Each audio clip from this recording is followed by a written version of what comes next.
Toc pasteur. Shalom pasteur. Lorsque j'ai connu mon mari, il m'a caché vivre en concubinage avec la mère de ses enfants. Il m'a dit être séparés et j'y ai cru car nous ne vivions pas dans la même ville. Nous nous sommes mariés devant Dieu et devant les hommes. Malheureusement, récemment, j'ai appris qu'il m'a menti et je me sens très mal. Nous avons récupéré les enfants et je m'en occupe, mais je me sens mal pasteur. Que dois-je faire? Que dois-je faire pour réparer le tort que j'ai causé à cette dame? Surtout qu'elle m'en veut.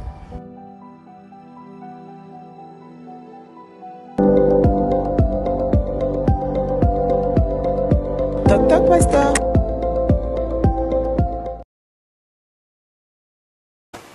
Ok, d'accord, ça va. Ok, voilà une belle question. Alors, une dame s'est mariée et elle découvre étant mariée que son conjoint, durant leur cheminement, son mari, entretenait une concubine avec laquelle elle avait des enfants. Et apparemment, donc, la concubine même était avec lui, ils avaient les enfants avant qu'elle ne soit mariée.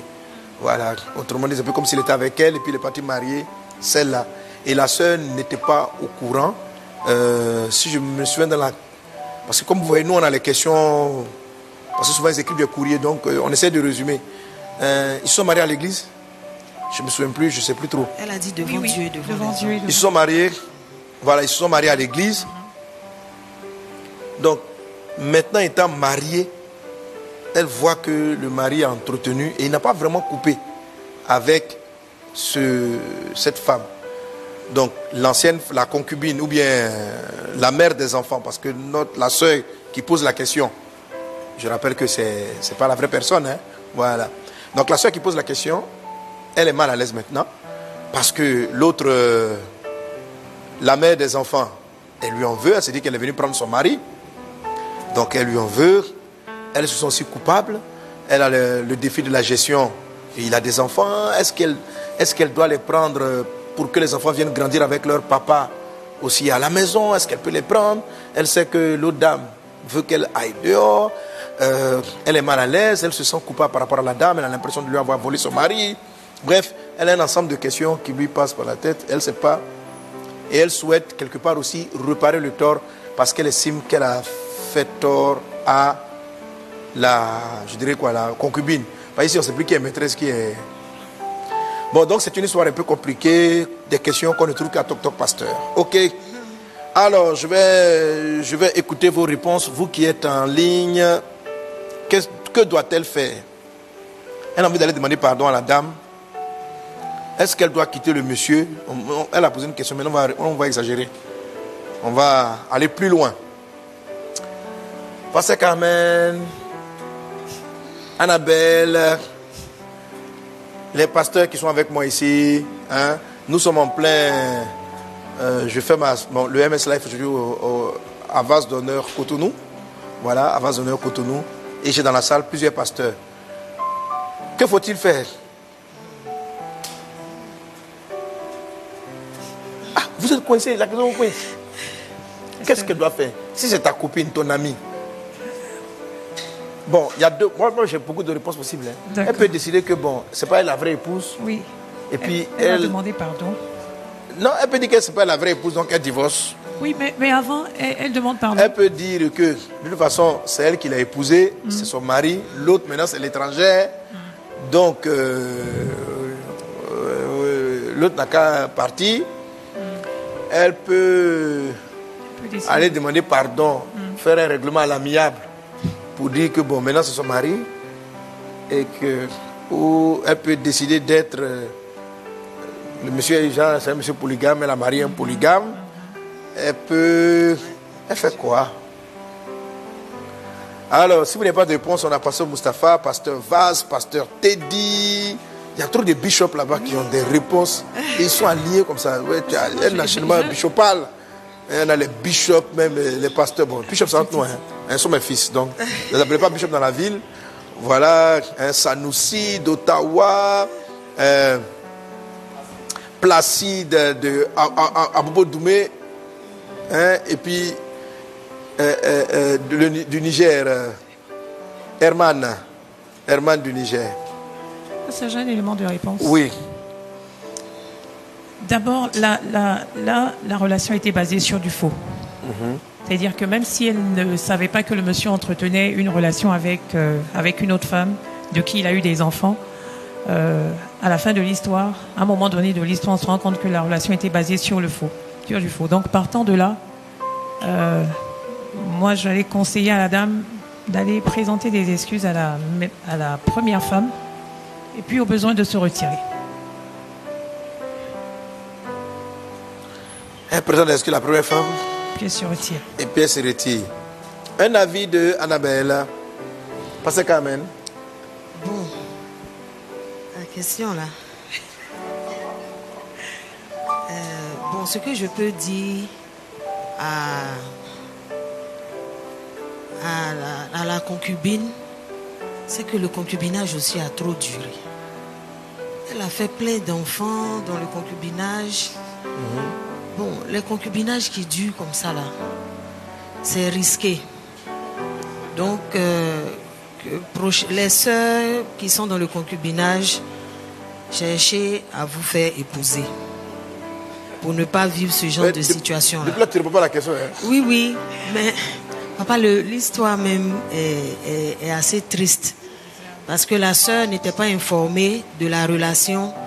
Il a vraiment manipulé. On ne sait pas comment il s'est arrangé, mais vraiment, c'est vraiment triste. Maintenant, moi, en fait, bon, ma position est je suis un peu mitigée parce que je me demande si le concubinage est reconnu. Parce qu'ils sont mariés devant Dieu et devant les hommes. La dame, elle s'est mariée légalement. L'autre est mariée légalement. L'autre, la concubine n'est pas mariée légalement. Elle est... Ça, c'est beaucoup de gens qui font ça. Hein? Oui. Ils sont très nombreux dans tous les pays de la terre. Si. En Côte d'Ivoire. C'est-à-dire, ils ont une dame avec qui ils vivent, ils ont des enfants. Ils lui promettent toujours le mariage, mais ils ne vont pas l'amener au mariage. Et pendant ce temps, ils contactent une autre relation avec une autre. Et celle-là, ils vont jusqu'au mariage. Et quelquefois, la concubine apprend que le monsieur qui dit qu'il ne peut pas l'épouser, mais il s'est marié ailleurs.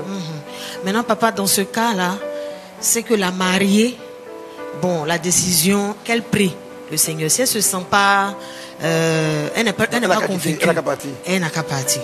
Si elle n'est pas en paix. Par motif de conscience. Voilà. Par motif de conscience. Voilà. Pasteur Mousse. Pasteur Vaz. Un pasteur qui a un avis, que doit-elle faire? C'est votre fille spirituelle, elle vient vous voir à l'église, elle vous pose le problème. Vous lui dites quoi? Pour ma part, je dirais qu'elle peut rester. Parce que de toute façon, c'est un problème qui est créé. Il faut à un moment donné arrêter l'hémorragie. Parce qu'en partant, ça va créer de nouveaux problèmes si jamais ils ont des enfants aussi.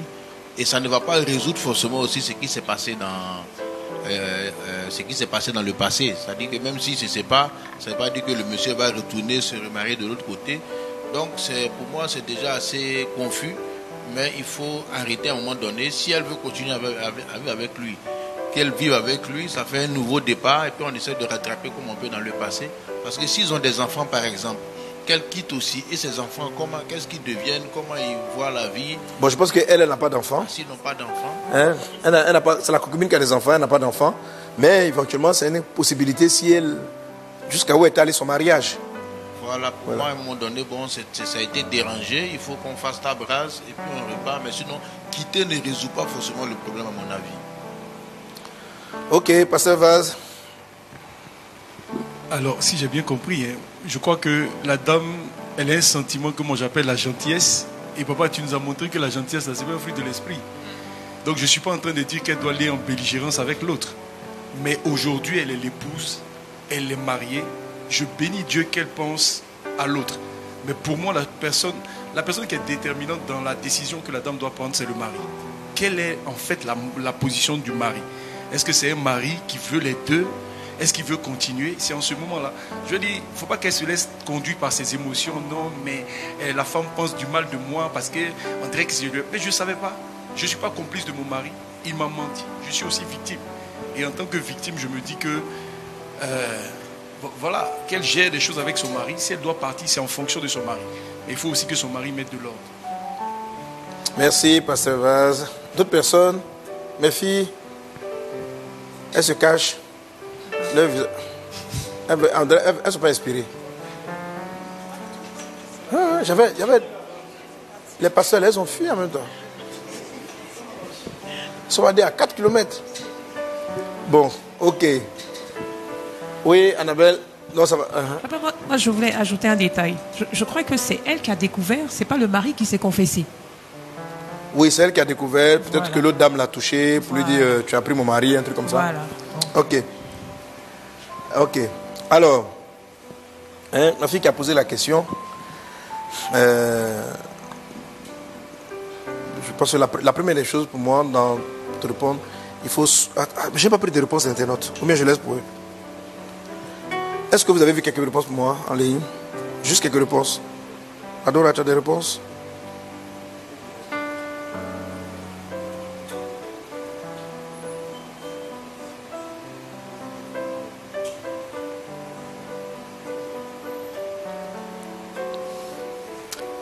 Ma connexion de mon téléphone est un peu lente.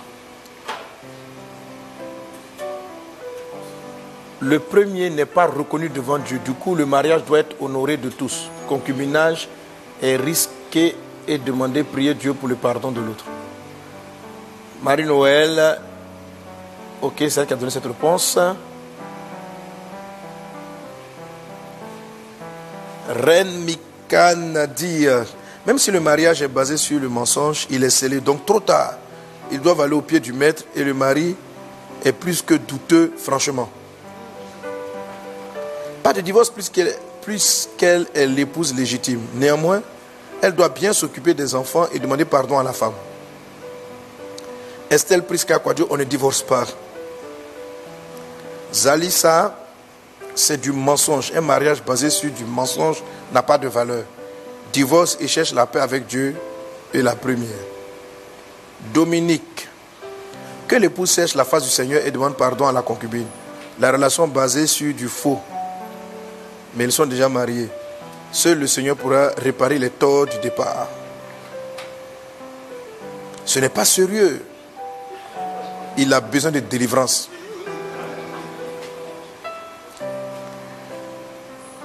Marie-France, prends du temps, retire-toi pour chercher la face de Dieu, mais tu ne peux pas partir, tu es l'épouse. Parle avec ton mari, écoute-le et reste dans la présence de Dieu, tu n'as pas rencontré la dame. Ma première question, l'homme est-il chrétien?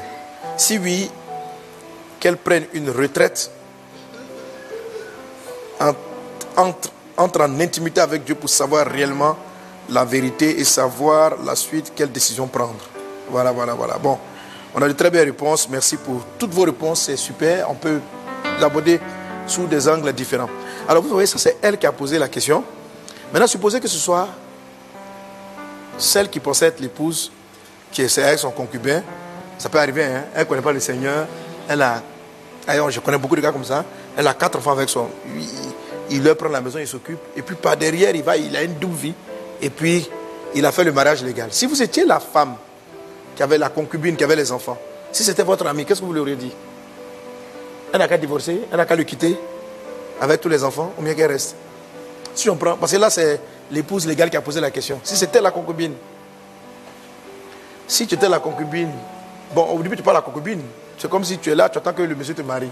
Peut-être que tu t'es converti, mais tu donnes ta vie à Jésus. Vous avez 5 enfants.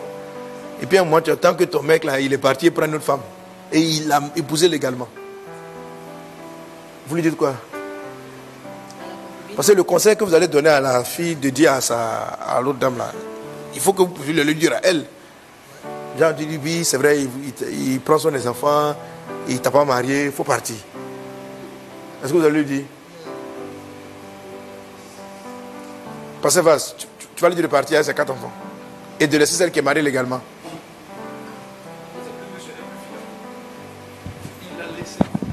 Le monsieur n'est pas fiable. Il a laissé la femme là pour aller prendre une autre. Donc, elle va vouloir persévérer dans quoi? Dans une relation où le monsieur a fait un autre choix. Bon, elle veut récupérer son mari. Ils ne sont pas mariés. Non, pour elle, ils sont mariés.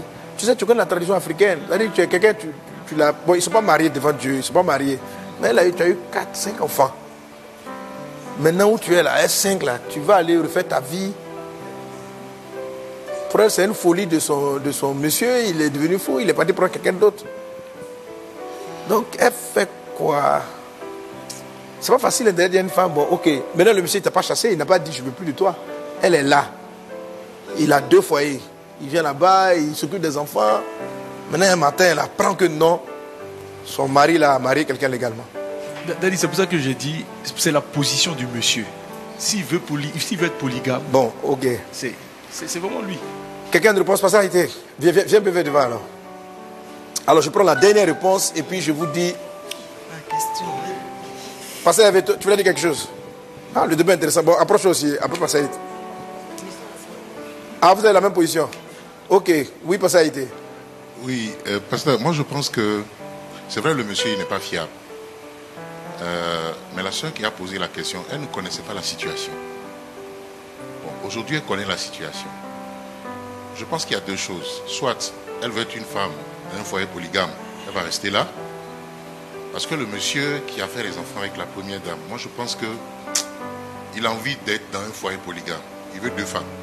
S'il n'avait pas quitté la première elle est là. Il l'entretient, il s'occupe des enfants. Mais il veut une 2e femme. Peut-être que la première, elle est instruite, elle est présentable, c'est avec elle. La première, c'est-à-dire que non, celle qui a fait le mari. Pardon, la deuxième, la plus jeune. Peut-être qu'il veut, il veut se donner. Donc c'est un monsieur polygame, en quelque sorte. Voilà. Donc, quelque part, on revient à la question d'entendre dans un foyer polygame ou pas. Donc si la femme veut être, la deuxième veut être dans un foyer polygame, elle reste là. Maintenant, si elle ne veut pas être dans un foyer polygame, elle s'en va parce que le mariage a été bâti sur du mensonge. Ce n'est pas un mariage. Ok, qui a dit c'est tout? Quels sont ceux... On va faire élection nationale. C'est pourri. Alors, qui partage l'avis du pasteur a été... Ceux qui disent qu'elle parte. Qu'elle parte? Oui. Pasteur te dit, elle a rebâti. Bon, les filles, votez au moins. Hein, mes filles, pasteur, votez un peu, dites-moi. Elle part ou elle reste?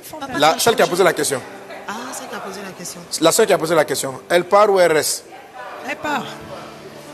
Papa, elle n'est pas en paix. Elle a dit que elle n'est pas en paix. Elle n'est pas en paix. Ok, gloire à Dieu. Alors, je vais dire à ma fille qui a posé la question. Effectivement, c'est une question réelle.